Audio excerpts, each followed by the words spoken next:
Келесі құттықтау сөз кезегі мектеп директоры Жеңіл Қымбат Құдайбергенұлына беріледі. Армысыздар, құрметті қонақтар.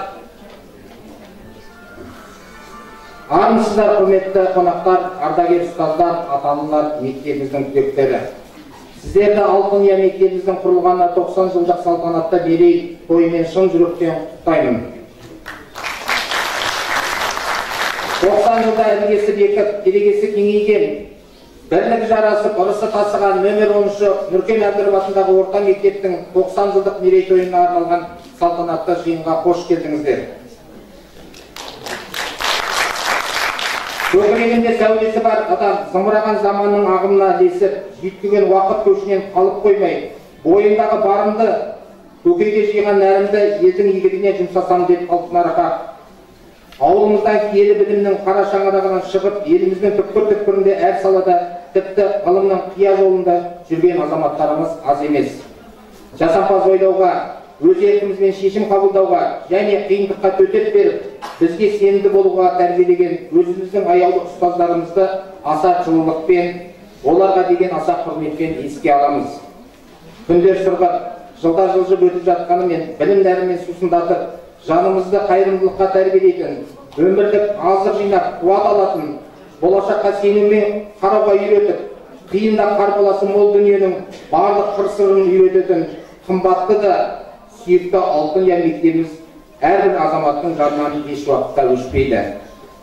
Құдабай тек қана сана, ғылым, ерік және ұят адамның мәртебесін көтереді деген болатын. Осы ең биік жағымды да ерікті қасиеттердің іргетасы мектебімізде қаланады. Жәнегі алдағы өмірге талпыныс пен жетістіктерге жетелейтін осы мектеп қабырғасы. Қаншама жылдар өтсе де, балалық балғын кезіміз бен жастық шағымыздың қайталанбас күндері өткен мектебіміз біз үшін әрдайым аса қымбатты.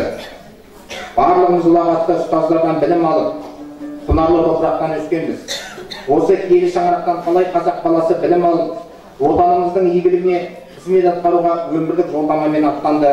Бір кезде шаруа, жастар мектебі болып ашылған білім ошағы өзінің өсу өркендеу жолында талай қиындық пен табыстарды сәттен бастан кешіре отырып, бүгін тәуелсіз елдің білімді де саналы, ақылды да кемеңгер балаларын оқытатын мектеп дәрежесіне дейін көтерілді.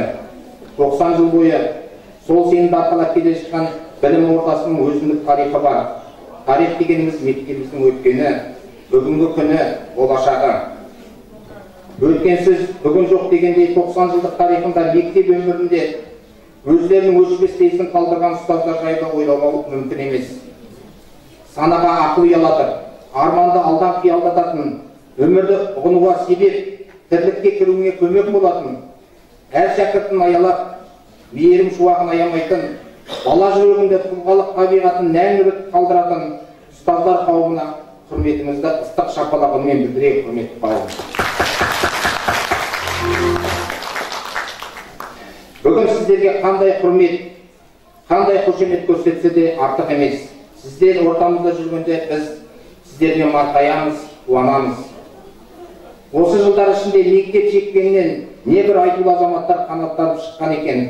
Олар біздің ұжымда еңбек етіп, бүгінде үлкен жетістіктерге жеткен түлектеріміздің бір қатары қоғамда өз орындарын тауып, әр тарапта дәрежелі қызметтерде еңбек етуде.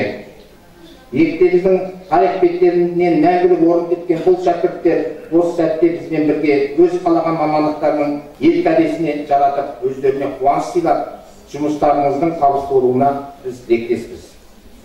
90 жылдық мектеп тарихында бір қатар мектеп ұстаздары әріптестеріміз дүниеден озып, бақилық болған екен. Осы ұстаздарымыздың, әріптестеріміздің мектеп өміріндегі еңбегін мерейтойда ұрпақтар алдында жаңғыртып айта кетуді парызымыз деп санаймыз.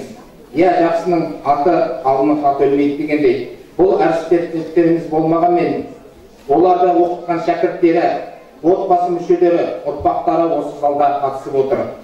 Осы адамдардың рухына тағзым ете отырып, кейінгі ұрпаққа амандық тілейміз. Барлық қонақтар, ұстаздар, сіздерге зор денсаулық, мол бақыт, құт береке тілеймін. Еңбектеріңіз жемісті болсын, мерейлеріңіз үстем болсын. Тыңдағандарыңызға көп рахмет.